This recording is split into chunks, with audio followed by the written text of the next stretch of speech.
Donc maintenant passons à la correction du cas bêta, donc qui est somme toute en fait assez ressemblant au premier cas qui était le cas Monfray. Donc encore une fois là vous avez une petite liste et vous devez les mettre donc dans les cases du bilan. Prenons le premier cas, donc emprunt, on a 1 500 000, emprunt, encore une fois on a cette réflexion de je dois, donc ça va au niveau du passif, et comme ça ne fait pas partie des fonds propres, c'est forcément du bas de passif, et donc c'est des dettes financières.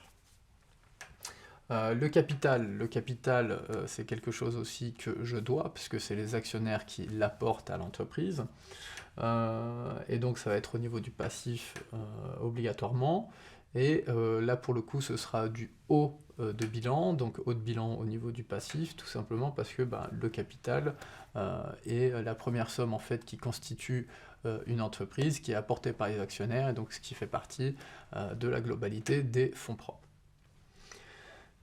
Ensuite, j'ai les clients qui sont de 3 750 000, donc les clients c'est de la créance client. Ça c'est ce que je possède et c'est ce qu'on me doit, donc ça va au niveau de l'actif. Et ensuite la réflexion c'est est-ce que c'est utilisable ou non sur plus de 12 mois ou sur 2 exercices.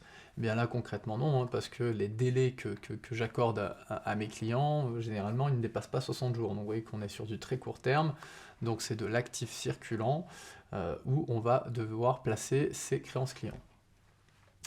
Pour le matériel de transport, on a 375 000 €, donc matériel de transport, je le possède, c'est donc de l'actif, et ça va être du haut de bilan, tout simplement parce que c'est quelque chose que je vais utiliser, donc encore une fois, sur plus de 12 mois, sur plus de 2 exercices, et donc c'est de l'actif, c'est des immobilisations.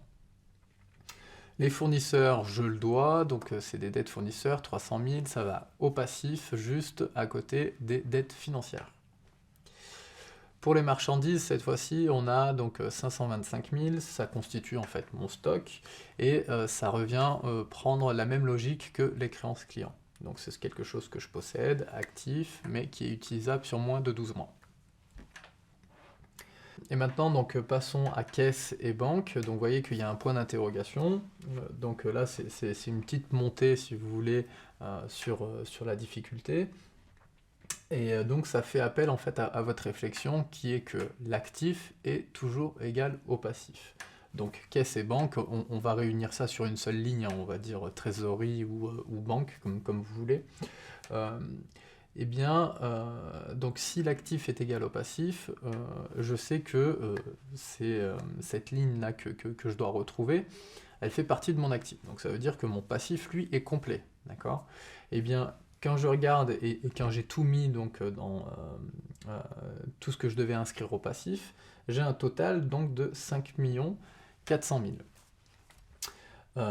Et on voit que donc, au niveau de l'actif, j'ai forcément donc un écart entre la totalité de mon actif actuel lorsque j'ai tout mis, lorsque j'ai tout renseigné, ce que j'avais renseigné, sauf bien sûr cette partie banque, eh bien on voit que simplement j'ai 4 650 000. Donc vous voyez qu'entre 4 650 000 et 5 400 000, eh bien, il y a une différence de 750 000, et ces 750 000 correspondent simplement à notre banque.